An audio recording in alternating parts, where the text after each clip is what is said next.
se mantiene la resistencia armada porque necesariamente tienen que hacer una negociación digna. No se trata de lo que en este momento está planteando el gobierno colombiano, que dice que es la generosidad del presidente Álvaro Uribe.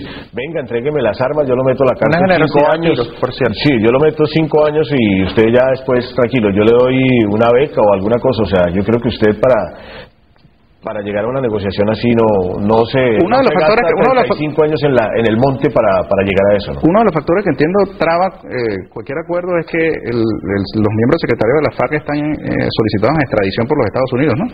Podrían ser eventualmente enviados allá, como Simón Trinidad fue enviado allá. Sí, pero en el momento de una negociación con las FARC, primero habría que reconocerles un carácter político, porque efectivamente las FARC sí se les puede reconocer el carácter político, caso diferente al de los grupos paramilitares, que no se les puede reconocer un carácter político porque formaban parte del establecimiento y en determinado momento se ha documentado que efectivamente era una parte de una estrategia del Estado frente a sectores que no estaban propiamente en el establecimiento. Los grupos guerrilleros han sido una expresión contra la injusticia, contra la inequidad en Colombia. Entonces, a través de la historia, incluso en los diálogos de paz con el presidente Andrés Pastrana y las FARC, se le reconoció ese carácter político a las FARC. Ahora, las FARC no se han desprestigiado a sí mismas con el tema del secuestro, chicos, con la práctica del secuestro. Por supuesto, pero Piedad Córdoba ha contado un secreto en estas últimas negociaciones, en sus últimos acercamientos. Ella había dicho que había la posibilidad de que las FARC efectivamente firmaran un acuerdo para sacar el secuestro del conflicto armado. Por supuesto que todos rechazamos el secuestro como una forma de guerra, no tiene sentido. Y las FARC se han dado cuenta de que efectivamente el secuestro no tiene sentido. En el 84, miren, los acuerdos de Uribe, de la Uribe, cuando se sentaron el gobierno del presidente Belisario Betancur y las FARC, Marulanda había firmado, las FARC habían firmado un acuerdo donde decía que no iban a secuestrar. Es decir, cuando el establecimiento le incumple a las FARC los pactos, los acuerdos que habían hecho en Uribe, las FARC deciden nuevamente recurrir al secuestro como arma de guerra. Eso fue después de lo de la Unión Patriótica, el exterminio de los dirigentes de la Unión Patriótica. Oye, Luis Quintana hace una descripción de lo que es la política de seguridad democrática, ¿no? La llamada así política de guerra, ¿no? Sin embargo, esa política de guerra le ha dado réditos electorales a Uribe, según lo que dice la prensa. Yo no sé qué credibilidad le otorga, pero las cotas de popularidad de Uribe son altas al punto de que hay una iniciativa de su partido para permitirle postularse vía reforma constitucional a un tercer periodo ahora en el 2010. Yo creo que hay dos elementos que hay que poner sobre la mesa. Número uno, el pueblo colombiano ha sido sometido a una política de miedos sistemáticos de hace décadas, y eso precisamente le ha imposibilitado en muchos sentidos, como parte del dominio cultural que se ejerce sobre ellos, tomar una decisión para la transformación radical de su sociedad. Y número dos, está el tema de que quiénes son los que dicen que Uribe tiene alta popularidad, quiénes son los sujetos que están detrás de eso y cuáles son los intereses.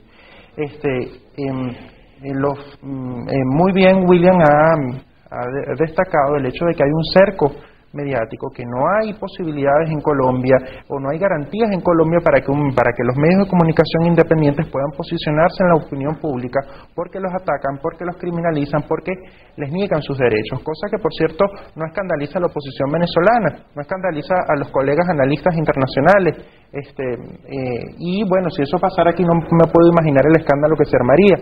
Pero en cualquier caso, con ese cerco mediático la izquierda ha podido ganar, por ejemplo, la alcaldía de Bogotá y algunas otras cuantas instancias. Claro, pero con mucha resistencia. Y hay también qué intensidad de cambios puede ejercer la izquierda de Colombia en este momento, cuando ese establecimiento político condiciona todas los ámbitos de acción de poder en Colombia. Ahora, esa izquierda en esas posiciones de poder a las que llega por el voto popular, termina legitimando el sistema. Está la presencia de esos partidos allí. Yo tengo una percepción muy crítica del Polo Democrático Alternativo, por ejemplo. Ellos creo que han debido tener una posición mucho más crítica, mucho más dura en contra del gobierno de Uribe sobre su política de seguridad democrática y en particular sobre las gestiones humanitarias que estaba haciendo el presidente Chávez y la senadora Piedad Córdoba. Lo que pasa es que esa es una izquierda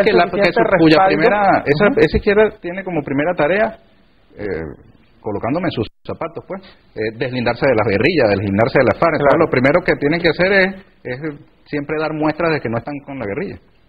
Claro, pero a veces me da la impresión de que el Polo Democrático Alternativo no es suficientemente contundente, si bien es contundente deslindándose de las guerrillas, de los movimientos guerrilleros de donde provienen muchos de sus integrantes, si bien no es tan contundente en algunas críticas al sistema político colombiano, a la legitimidad del sistema político y también a muchas de las políticas públicas que ejerce el gobierno colombiano en contra de la población, en contra de la dignificación de las condiciones de vida de su población. Ahora, ellos también están divididos porque en su seno hay corrientes que proponen una constituyente en Colombia.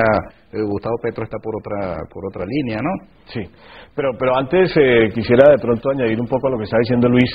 Yo creo que el gobierno del presidente Álvaro Uribe es ilegítimo. ¿Por qué es ilegítimo?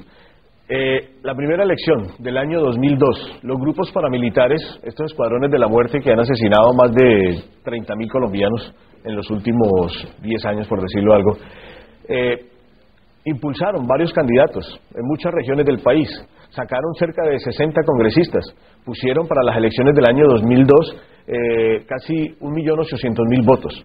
La misma votación que sacaron en el año 2006, casi 2 millones de votos, eligieron un poco más de senadores porque afilaron un poco más su estrategia política. Es decir, de esos 6 millones de votos que sacó el presidente Álvaro Uribe, 2 millones de votos fueron puestos por los grupos paramilitares. Es más, la reelección del presidente Álvaro Uribe, ¿en qué se basó? En prebendas que el gobierno colombiano, que el Estado colombiano le dio a 2 parlamentarios que en este momento han salido a contar la verdad, a decir que el gobierno le compró su voto para que lo cambiara. En el caso de la señora Yidis Medina, que se ha llamado la Yidis política, que ha salido a decir, mire, yo hice un compromiso con el presidente Uribe que me iban a dar unas notarías, que me iban a dar estos puestos, estos y el gobierno me quedó mal. Entonces por eso yo vengo a decir que yo cambié mi voto. O sea que oiga, si no le hubieran incumplido, ella no hubiera dicho nada. Exactamente. Ese es el nivel de ética política. Es el nivel de ética política. Además fue una señora que llegó al Congreso solamente por 3 meses. Y en esos 3 meses tuvo la oportunidad de cambiar la historia de Colombia. Y ella públicamente, había dicho que estaba en contra de la reelección. Ahora, en últimas, ¿no fue el pueblo colombiano el que se dio a Uribe como presidente?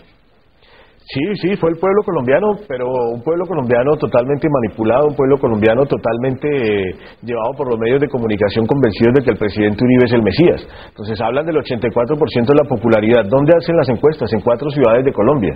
Son solamente 4 ciudades de Colombia. Ahora entiendo que en las zonas urbanas Uribe ha tenido el éxito de militarizar y en consecuencia ha habido la posibilidad de que la gente salga a las calles sin el miedo a un atentado, sin el miedo a verse envuelta en el conflicto armado. Sí. Ese indiscutiblemente es un reconocimiento que se le puede hacer al presidente Álvaro Uribe.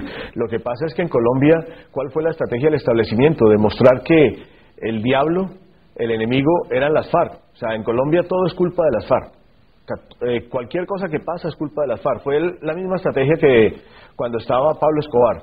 En un momento todo lo que sucedía en Colombia, si llovía, si dejaba de llover, si hacía sol, todo era culpa de Pablo Escobar. En este momento convirtieron a las FARC en el enemigo número 1 y nadie se da cuenta de, por ejemplo, la forma como está incrementando cada día la gasolina y la forma como el presidente ha utilizado un sobrecosto que hay. Cada mes le suben a la gasolina y ese sobrecosto lo utilizan para invertir en la guerra. ¿Cómo se ha acabado la inversión en los hospitales, en la educación? Entonces, el pueblo colombiano está asistiendo, sí, a unos triunfos que le muestran los medios de comunicación del presidente Álvaro Uribe, pero las condiciones laborales de la gente cada día están peores, las condiciones sociales están peores. Entiendo que hay mucho miedo. Gente que ha ido recientemente a Bogotá sostiene que cuando le escuchan el acento venezolano o alguien dice que viene de Venezuela, la gente entra en silencio, le tienen como miedo, por lo menos los bogotanos. Es que está polarizado porque es que o usted es uribista y está con el país, y si usted piensa diferente, es guerrillero, terrorista. Así de fácil y así de sencillo. Entonces, blanco negro. Así, exactamente. Tenemos que hacer una pausa. Al regreso leemos muchas llamadas de las usuarias y usuarios venezolanas de televisión sobre este tema. Ya venimos.